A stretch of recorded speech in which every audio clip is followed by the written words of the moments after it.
You wake up. The room is freezing. You pull the heavy blanket up to your chin. You reach out, shivering, and blindly tap the screen of your phone to turn up the thermostat. Heat rushes through the vents. You go back to sleep. For 99% of human history, this wasn't a hypothetical. This was a daily battle. But there was no thermostat, there was no radiator. For roughly 300,000 years, your ancestors faced the deadliest, darkest winters on Earth, armed with nothing but their minds and each other. During the Pleistocene epoch, better known as the Ice Age, global temperatures plummeted. Glaciers miles thick crawled across continents. Winter wasn't just a season, it was an existential threat. Your body is a tropical machine. You evolved in the sun-drenched savannas of Africa. You are hairless, you are sweaty, you leak heat like a cracked furnace. Drop your core temperature by just a few degrees, and your biological alarms trigger. Your organs begin to shut down. Your heart slows. Your blood retreats from your fingers and toes in a desperate bid to protect your vital core, leaving your extremities vulnerable to frostbite and tissue death. So how did a naked, tropical ape survive the frozen tundras of Ice Age Europe and Asia? You didn't just tough it out. You engineered a localized tropical climate around your body at all times. Let's talk about clothes. You might picture a caveman shivering under a crude, stiff animal pelt. That is a myth. A single pelt draped over your shoulders in a sub-zero blizzard is a death sentence. Wind cuts right through it. Heat escapes from the bottom. It traps nothing. To survive, your ancestors had to invent tailoring. Anthropologist Ian Gilligan has spent years studying how early humans adapted to extreme cold. He points out a fascinating divide. Neanderthals, who were biologically adapted to the cold with shorter, stockier limbs, relied heavily on loose, draped clothing. But Homo sapiens, your direct ancestors, did not have that biological bulk. You needed fitted garments, you needed sleeves, you needed leggings, you needed sealed seams. Think about the immense cognitive leap required to invent clothing. You have to visualize a garment that does not exist. You have to hunt a specific animal, not just for its meat, but for the specific properties of its skin. You have to strip the sinew from the animal's back to use as thread. You have to craft a needle tiny enough to pierce leather without tearing it, but strong enough not to snap in your hands. This is complex, multi-stage forward planning. It is a sign of a brain operating at the highest level of modern human intelligence. Around 30,000 years ago, a technological revolution happened. The eyed needle. Carved from splintered bone or mammoth ivory, this tiny tool changed the world. It allowed your ancestors to sew animal skins together with animal sinew, creating windproof, multi-layered, insulated garments. But making these clothes was an agonizing process. You couldn't just wear raw animal skin. It would rot in the sun. It would freeze solid as a board in the snow. To make leather soft and wearable in freezing temperatures, your ancestors had to tan it. And the most common method was brain tanning. It is a strange quirk of nature that almost every animal has exactly enough brain matter to tan its own hide. You would scrape the skin clean with sharp stone tools. You would boil the animal's brain. You would rub the oily, fatty paste deep into the fibers of the hide. Then you would stretch it and smoke it over a fire. The result was incredibly soft, waterproof, freezing-resistant fabric. We know exactly how complex this clothing was thanks to the Songher archaeological site in Russia. Here, archaeologists excavated graves from roughly 30,000 years ago.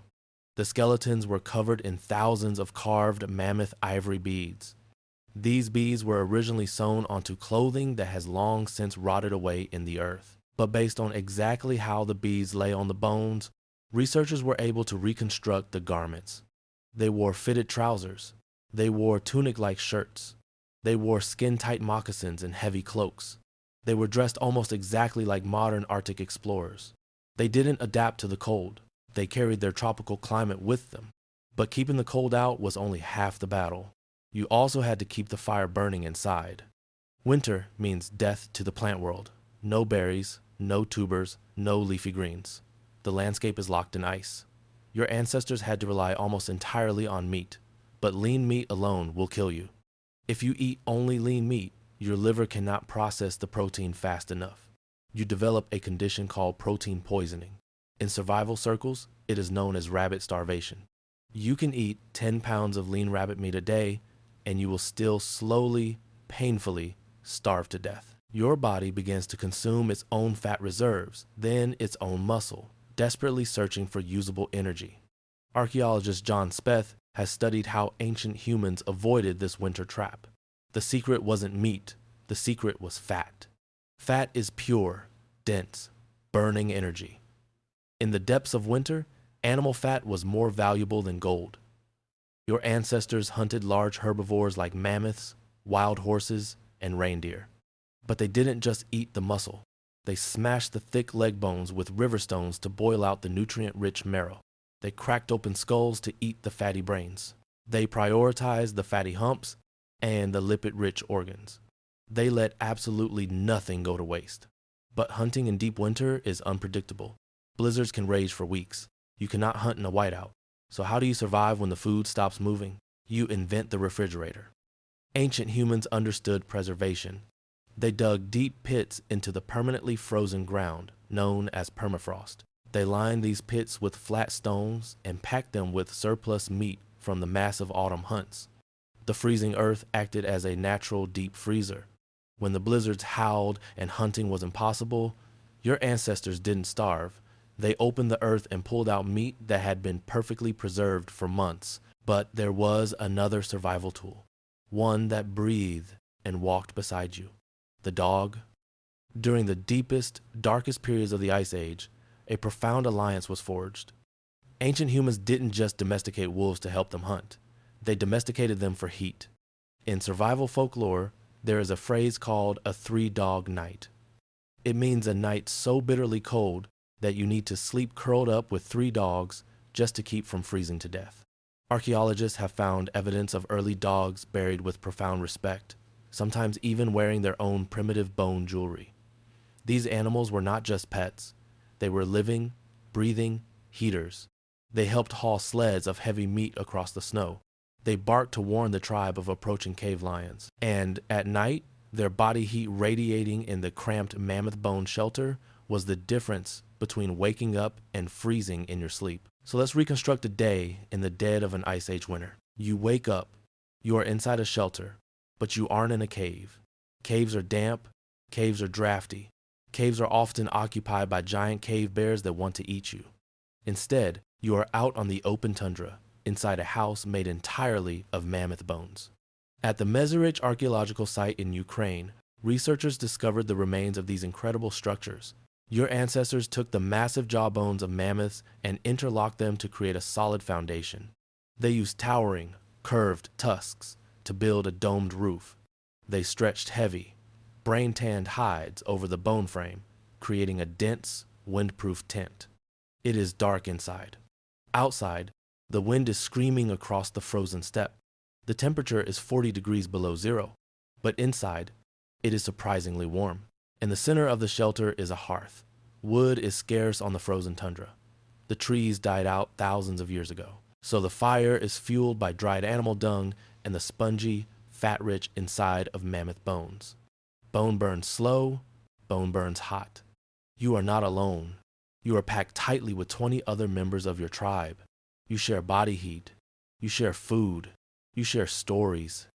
And this brings us to the counterintuitive twist of winter survival. Surviving the Ice Age wasn't just about fighting the cold.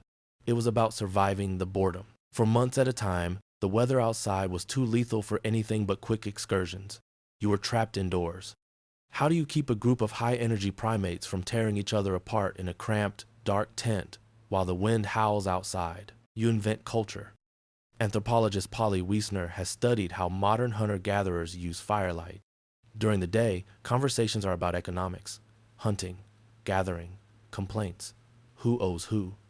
But at night, around the fire, the conversation shifts entirely. It becomes about storytelling. It becomes about mythology, music, and the unseen world. Winter forced your ancestors to sit together. The darkness demanded a light. The silence demanded a voice. To pass the endless hours, they carved delicate bone flutes from the hollow wings of swans. They painted the walls of caves like the breathtaking, pulsing animal murals at Chauvet Cave in France. They created art religion, and complex social bonds. The harshness of winter didn't destroy them. It forged the depth of the human mind. Without the punishing cold of the Ice Age forcing them together around the hearth, humanity might never have learned to dream out loud. Today, winter still triggers ancient alarms in your biology. When the days get shorter, you might feel a slump in your mood. You might experience seasonal affective disorder. Your brain is reacting to the fading light. It is telling you to conserve energy. It is telling you to hunker down. It is remembering the endless dark. When the temperature drops, you crave heavy, carbohydrate-rich, fatty foods. You want stews. You want butter. You want comfort food. That isn't a lack of willpower.